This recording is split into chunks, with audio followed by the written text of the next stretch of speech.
Hello everybody, welcome to Cars at 100, and on today's video let's talk about everything automotive.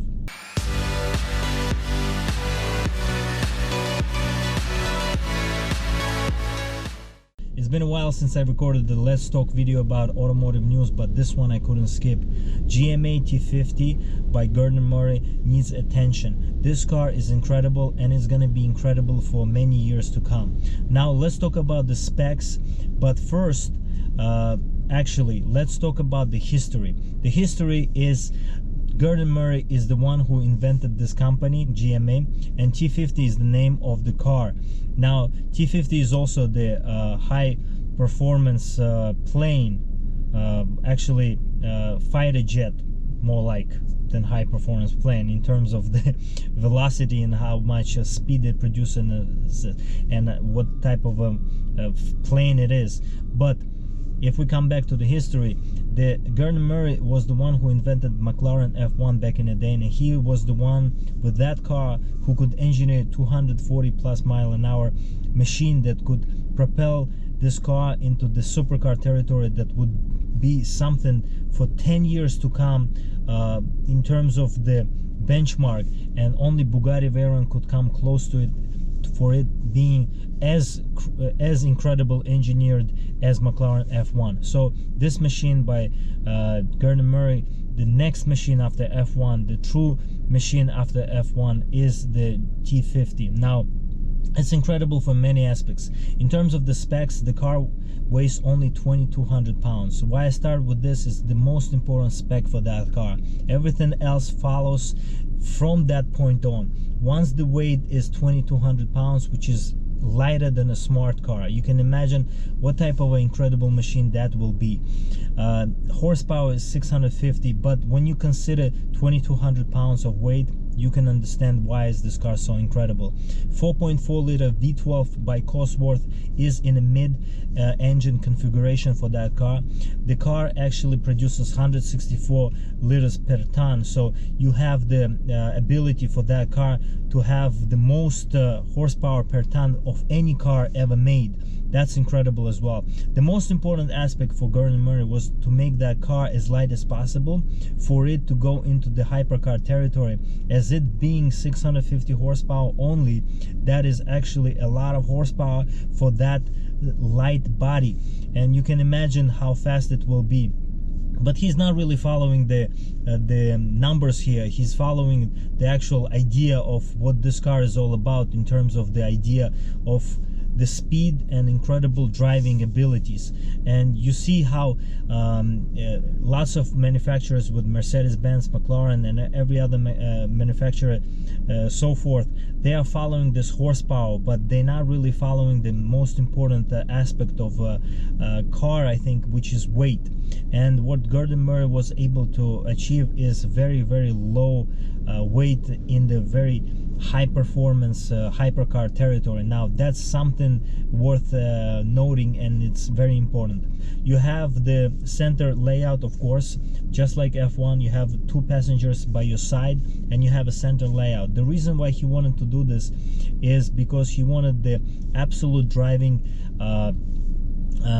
incredible driving feel. So you in the middle, the power steering is actually only works under 10 miles an hour just for the flexibility and comfort of parking the car, and after 10 miles an hour the car becomes not even hydraulically assisted. So that's incredible feeling. Imagine how you would feel driving this car and what it will be on the track. This is a next level of automotive engineering, and I think it's incredible.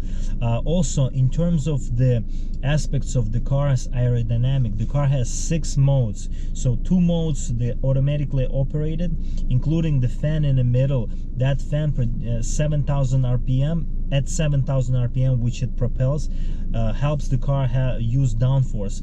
It was invented by many of the racers from the 70s and 60s that had these designs, and Chaparral and every other manufacturer that was doing these fans were doing it for aerodynamic purposes, and now this first time it comes to the car that you can drive on the road. Only 100 of them will be made, and it's gonna be very rare sight seeing one on the road. But also what's incredible about that car is it's fully carbon fiber, of course, and it's very well made in terms of the design. It is not just a horsepower to power weight domination in that car. It also aesthetically looks very pleasing. It is a small car. It is a little bit smaller than McLaren F1, but you can imagine how nimble that car will be.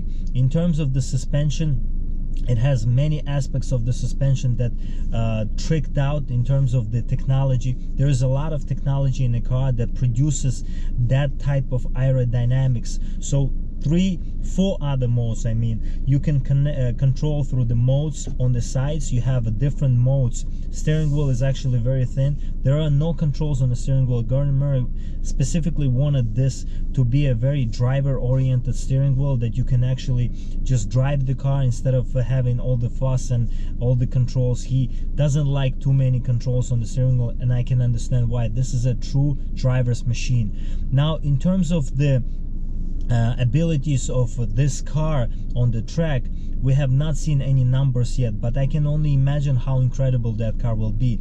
After the project won by Mercedes-Benz and every other car also that has to go into the hypercar territory, even by McLaren Speedtail, this car should be much more incredible in terms of the abilities of what this car can do on the track, of course, because of the weight and the horsepower. But also this car should be very incredible in terms of the abilities of how this car will make a driver feel.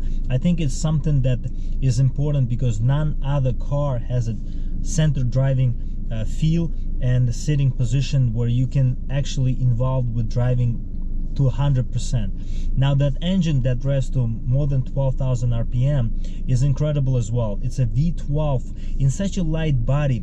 Another incredible aspect is that engine.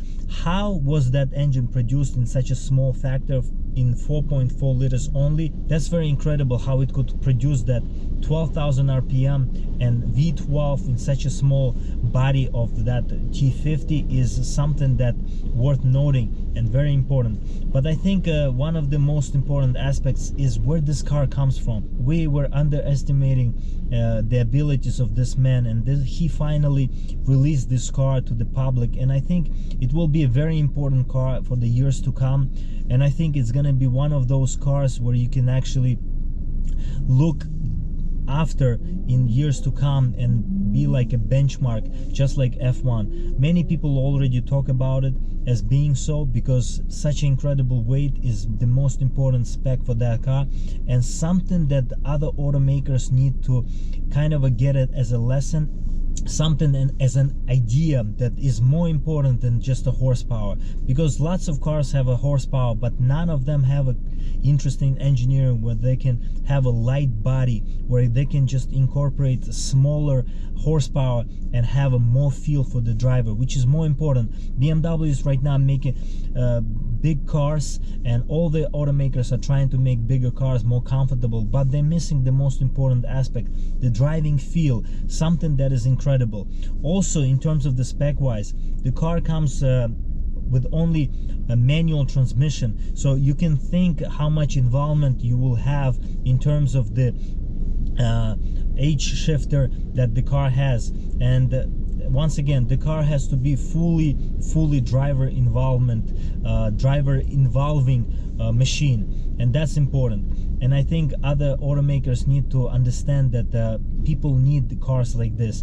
And I think if other automakers, maybe not something that is $3 million plus, which this car costs, maybe something less in terms of the value will be produced in terms of like under 100,000, under 200,000, that will make the driver involvement and less of a computer gimmicky things like it was in the 90s or 2000s, right before all the technology started piling into the cars and having less feel for the road.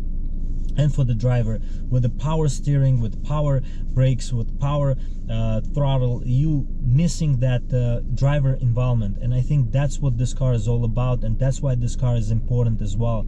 And I really like this car, and I think this car needs to cars like this need to be produced more in terms of how they are in every class, not just in hypercar territory.